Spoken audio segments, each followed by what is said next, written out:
रहा है। इस राम रसायन बोध में महाराज फरमा रहे हैं, आशे उत्तम मध्यमा मिले न मेल मिलाप, जे कदापि मिल चालिए तो उठे अधिक संताप। बोध बुद्धि रहे न कोई, खेचा खेच खवार साध मत बाटो होई। खोवे अकल अध्यात्मी जो मिले अमेला आप, आशे उत्तम मध्यमा मिले न मेल मिलाप।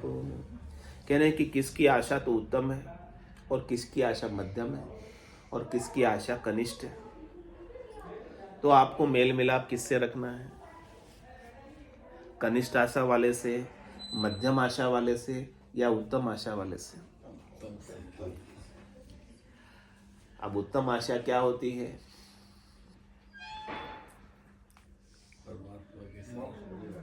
उत्तम आशा क्या होती है? कैसे पहचाने की उत्तम आशा है? उत्तम आशा कहते किसे हैं? जिसके कोई आशा ही नहीं है, कुछ प्राप्त करने की इच्छा ही नहीं है। स्वरूप के बोध की आशा, अविनाशी के बोध की आशा उत्तम आशा है। बाकी शरीर, संसार, इंद्रियों, वस्तुओं के सुखों की आशा मध्यम और कनिष्ठ आशा। तो आपको मेल मिलाप किससे रखना है? जिससे आपको स्वरूप के बोध करने में सहायता मिले। यानी जो स्वरूप का बोध किया हुआ है उसी के साथ आप मेल मिलाप करोगे तो आपको भी अपने स्वरूप का बोध, और जिसे स्वरूप का बोध नहीं है, सत का बोध नहीं है, अविनाशी का बोध नहीं है, जिससे शरीर का ही भान है, तो वो आपको शरीर के सुखों की बात करेगा, इंद्रियों वस्तुओं के सुखों की बात करेगा, तीन लोकों में फल प्राप्ति की बात करेगा, रिद्धियां सिद्धियां करामात करतूत की बात करेगा, अणिमा महिमा गरिमा लंगिमा प्राप्ति प्राज्ञा मयिषित्व वशित्व की बात करेगा। और उससे आप प्रभावित हो जाओगे और उनकी सिद्धियों में और उल्टे फंस जाओगे, उलझ जाओगे। तो सिद्धियों में फंसना कनिष्ठ आशा है, एकदम अधम आशा है। सिद्धियों की प्राप्ति करना और सिद्धियों से सुख लेना नीचे से नीची आशा है, नीच आशा है, क्योंकि ये आपके गले में फांसी डालती है, अटकाती है, उलझाती है।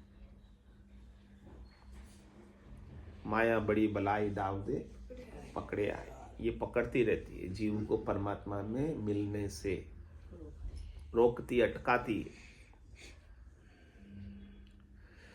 तो महाराज कह रहे आपको संग करना है तो किसका करना है? जिसकी उत्तम आशा, आशे उत्तम मध्यमा मिले ज मेल मिलाप। आपकी मध्यम आशा है और आप उत्तम आशा वाले से मिलते हैं तो आपको लाभ मिलेगा, और आप मध्यम आशा वाले या कनिष्ठ आशा वालों से मिलोगे तो आपको उल्टा नुकसान हो जाएगा। तो आशे उत्तम मध्यमा मिले न मेल मिलाप, उनका मेल मिलाप होता ही नहीं है, खड़बड़ होती है। जे कद्यापि मिल चालिए तो उठे अधिक संताप, यदि मिलते हैं तो और उल्टा दुख हो जाता है, संताप हो जाता है। तो उठे अधिक संताप बोध बुद्धि रहे न कोई, तो उसकी जो बोध है, ज्ञान का थोड़ा बोध, उसकी बुद्धि पर थोड़ा बहुत जो विवेक है ना, वो भी आप कनिष्ठ आशा वालों से मिलोगे या मध्यम आशा वालों से मिलोगे, वो भी वो साफ कर देंगे आपके ज्ञान को, उसके ऊपर डस्टर फेर देंगे, मिटा देंगे।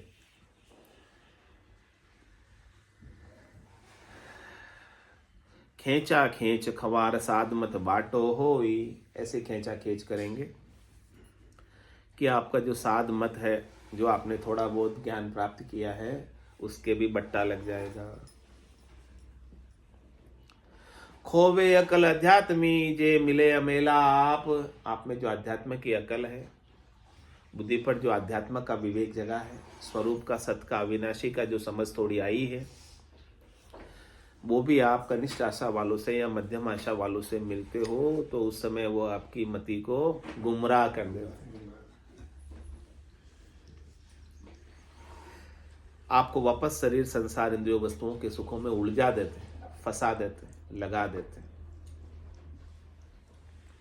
तो महाराज कह रहे कि ऐसे से आपको मिलना ही नहीं है, ऐसे की संगत करनी ही नहीं है, ऐसे के साथ उठना बैठना ही नहीं है, जो आपको नीचे संसार में उतारे, विषयों में उतारे।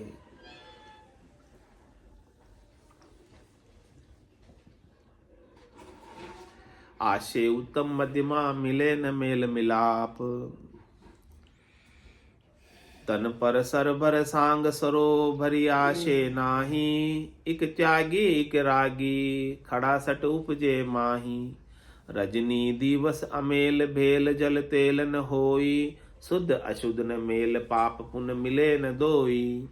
कनक रांग नाही मिले मिले तो कनक विनाश। रामचरण ताते रहो अण मिलता जो उदास। कह रहे आपको उदासीन हो जाना है। जिसका साथ आपका मेल मिलाप नहीं, जिसकी आशा आपसे विपरीत है, उसके साथ आपको मेल मिलाप नहीं रखना है। उससे उदासीन ही रहना है, तटस्थ ही रहना है, यानी छेटी ही रहना है, न्यारे ही रहना है। तन पर सरबर सांग सरो भरी आशे नाही। तन के ऊपर तो आपने सांग दर रखा है। सांग यानी कपड़े रंगा कर पहन रखे हैं। आप सब अपने अपने मत के अनुसार, पंथ के अनुसार, संप्रदाय के अनुसार कपड़े पहनते हैं रंगा के। कोई भगवा पहनते हैं, कोई गुलाबी पहनते हैं, कोई सफ़ेद पहनते हैं, कोई हरे पहनते हैं। अलग अलग अपना अपना मत है, पंथ है, संप्रदाय है। तो कह रहे तन पर तो आपने सांग अच्छा बना लिया, स्वांग तो आपने अच्छा बना लिया, लेकिन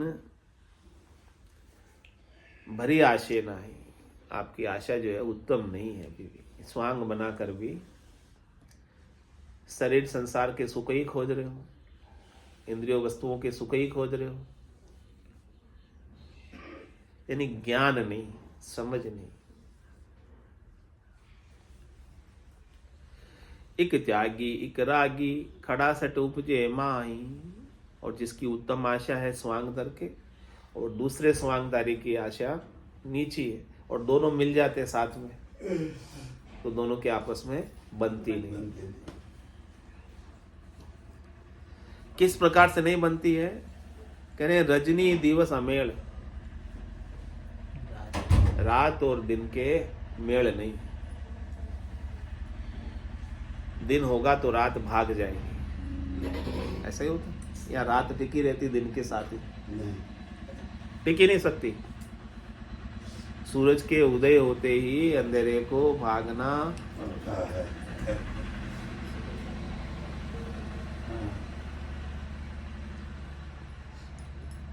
यहाँ व्यवहारिक जो नहीं आता है कि जब मनुष्य को भूख लग रही है तो पहले वो रोटी खाएगा, फिर रोटी को त्यागने की बात सोचेगा। यहाँ प्रश्न ये है, पहले रिद्धि सिद्धि प्राप्त तो हुए तो फिर उसका त्याग करेगा।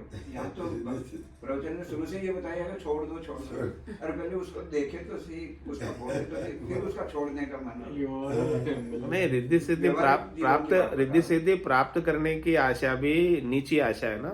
आप रिद्धि सिद्धि प्राप्त करके, अच्छा देखो, आपको कल्पवृक्ष मिल गया, कल्पवृक्ष मिल गया, बार लगा हुआ हमारे कल्पवृक्ष है। उसके नीचे जाकर आप मांगोगे, क्या मांगोगे? पहले सांसारिक सुख ही मांगेगे, सांसारिक सुख मांगोगे, लेकिन कल्पवृक्ष जो मांगोगे वो दे देगा। ऐसा ही है ना कल्पवृक्ष का स्वभाव। जो मांगोगे उसके नीचे जाकर, अब मांगने वाले पर डिपेंड करता है क्या मांगे। अब कल्पवृक्ष के नीचे जाके आप संसारिक सुख मांग रहे हो तो कल्पवृक्ष के नीचे जाके कद्दू मांगने के समान है। कद्दू,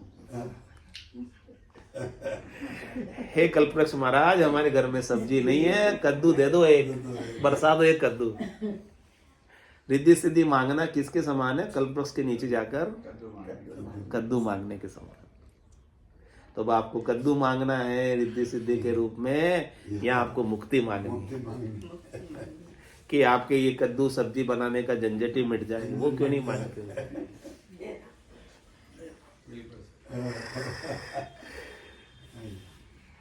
तो ये ज्ञान तो कल्पवृक्ष है, सदगुरु तो कल्पवृक्ष है।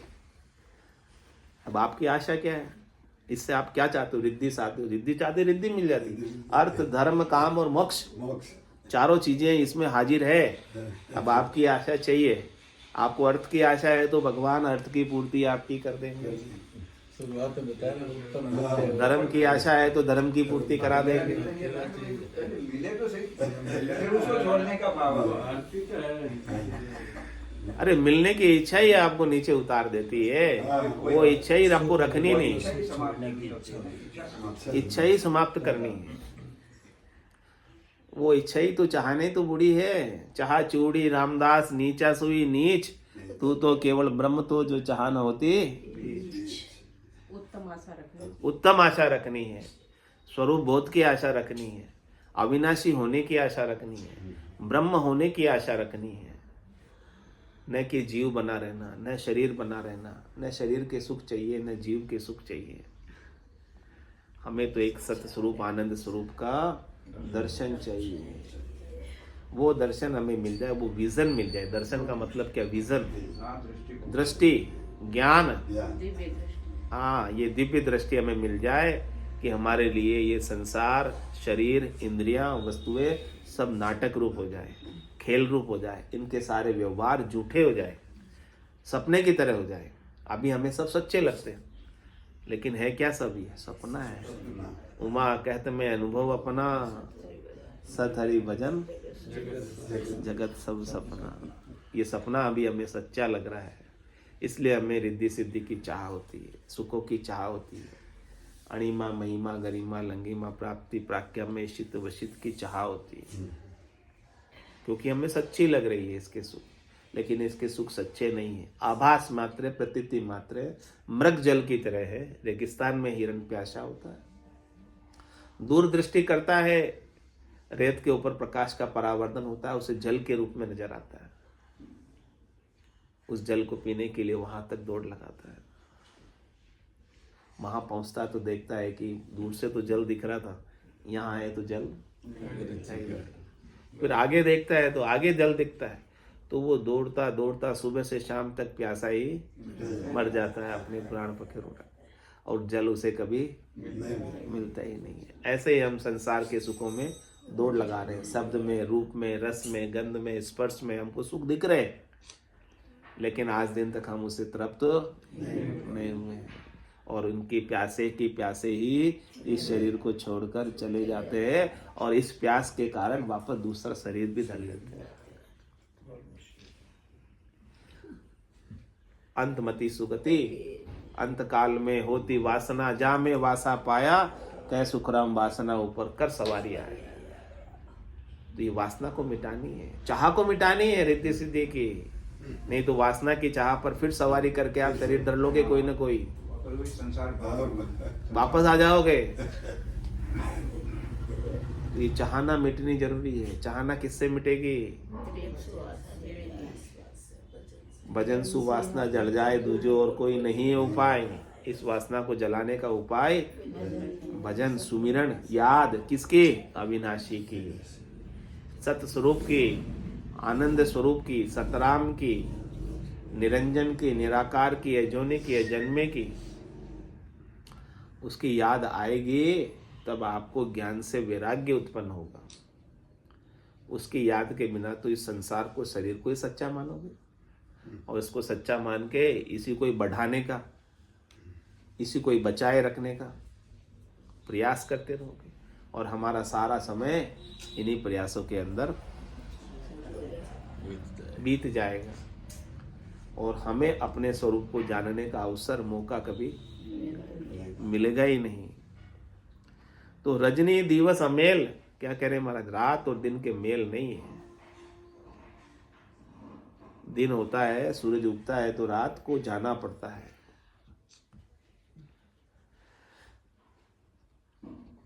भेल जल तेल न होई, जल के और तेल के भी मेल नहीं है।